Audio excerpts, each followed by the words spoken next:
I'm here at Flint Delphi East, the last Flint Delphi plant shutting down less than a month ago, leaving behind what health officials say is contaminated groundwater and soil. But Delphi is not off the hook. The company agreeing to pay a multi-million-dollar settlement to clean up this site and 3 others.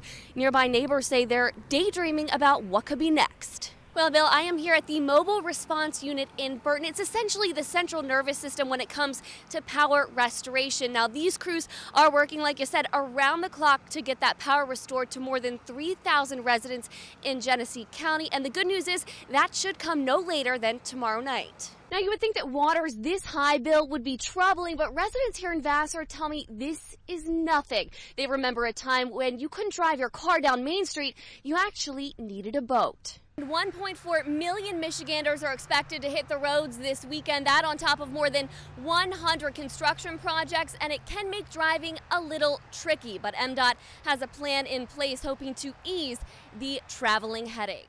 Well, Bill, the claims involve prostitution, embezzled funds, and violations of the Whistleblower Protection Act. You can just feel the excitement that you're talking about, Eric. The fans here so excited, but we spoke with businesses earlier today who are just as thrilled that all these fans are coming to downtown Midland. Now, Bill, of course, in addition to coming on board the ships, you can also taste great food. There's been music everywhere, tons of things going on all weekend long, and we have you covered all weekend long as well. We'll be out at all the events through Sunday. For now, live in Bay City, Captain Shannon, back to you, Bill. It's the last day of school here at Flint Northern High School, and for many students, it's the last time they'll ever walk the halls here at the high school. The building is being transitioned into an alternative learning center come this fall. Meanwhile, 4 other schools in the district are shutting down altogether. Passing, catching, and blocking are typically the skills taught on this field, but Tuesday, the JV Fenton football team was put to another test. Any way you look at it, they came out with the W. Football is synonymous with team, a sentiment the Fenton JV football team knows on and off the gridiron. Stick together as a team and you work together, and this is a perfect example of it. Tuesday afternoon, dozens of Tigers players coming to the rescue of an 11-year-old boy just outside Ivan Williams Field. We were just hanging out like usual around before football practice, and we see this little kid comes up crying, freaking out about this guy. Dude comes up by the fence, and I think he says something like, "It's okay, I'm just trying to play catch." And then me and Peyton, we were like, "Get out of here," and we chased him out. Grabbed my phone, called 911. The players even taking pictures of the man, his car, and license plate. See that in a movie, someone takes a picture of the license plate. Fenton police caught up with the man a short time later.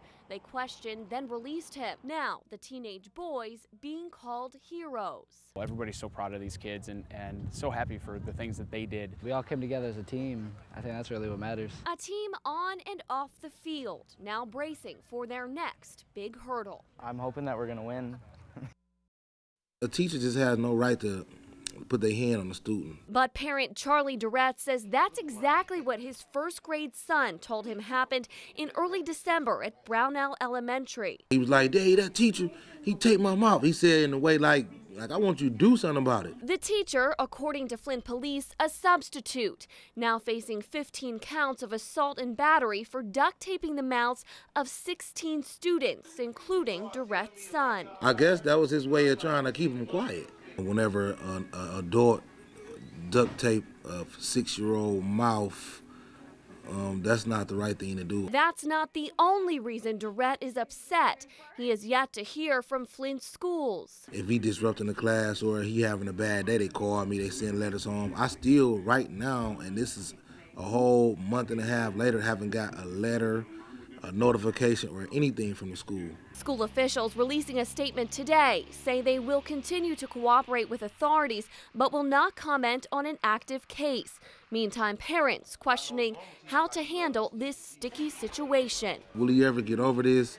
Will I ever get over this? You know, it just take a lot of toll. It just affect in many ways. Residents along Syracuse Street say they are like family, including Terrence Moore. I knew him since I was about 3. He loved to smile and laugh, crack a little joke. Their smiles today gone after the 33-year-old Saginaw man was shot and killed Wednesday night behind a home along Farwell. I heard about 6 shots and Then it paused for a minute. Then I heard like about 6 more shots. As we called him, Tilo had been shot behind the house. All I know, he was in the back of my auntie house. He wasn't alive no more, so I don't know who could have did something like this to him. Police responding Wednesday night are working to find who's responsible. We do have a few leads. That's a good thing about being able to canvass the area right away. Meantime, this neighborhood is remembering their last moments with a friend. He told me that he was trying to propose to his girlfriend. He just started smiling. What you gonna do, Tilo? Yeah, he was a nice guy.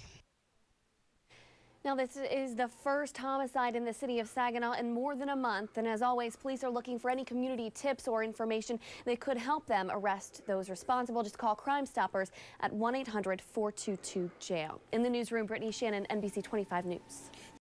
It's true. I was one of the excited spectators today along the banks of the Saginaw River, anxiously awaiting the ship's arrival. As you can see, and as you mentioned, Bill, the ships are docked, but don't let the thinning crowds of people fool you. Earlier today, the riverbanks were packed with people awaiting the ship's grand arrival. Fire officials say an arson problem continues in the city after 2 fires were set within a short amount of time overnight. And good evening, everyone. Thanks for joining us tonight. I'm Brittany Shannon. We start in Saginaw, where a fire engulfs a building just feet away from the historic Potter Street train station. A person of interest is in custody in the murder of a 26-year-old man whose body was found at a Flint trailer park. Mount Morris Township Police say Christopher Cole's body was found at the Elms Mobile Home Park Wednesday afternoon. Cole had been reported missing in Mount Morris Township Monday night. The reason we're here this morning is because a part of your senior project is to create a fundraiser, and you've done that, and it's benefiting Beth right here because Beth, you're battling leukemia. Yes. And talk about some of the struggles that you go through on a daily basis. Well, still ahead, cue those awes because beautiful babies are to come. They were in Birch Run today. Who walked away with the baby crown? Well, we'll tell you ahead. Well, the home of the first Corvettes to hit the road is celebrating 60 years of tradition. Well, Bill, it's the last day of school here at Flint Northern High School, and for many students, it's the last time they'll ever walk the halls here at the high school.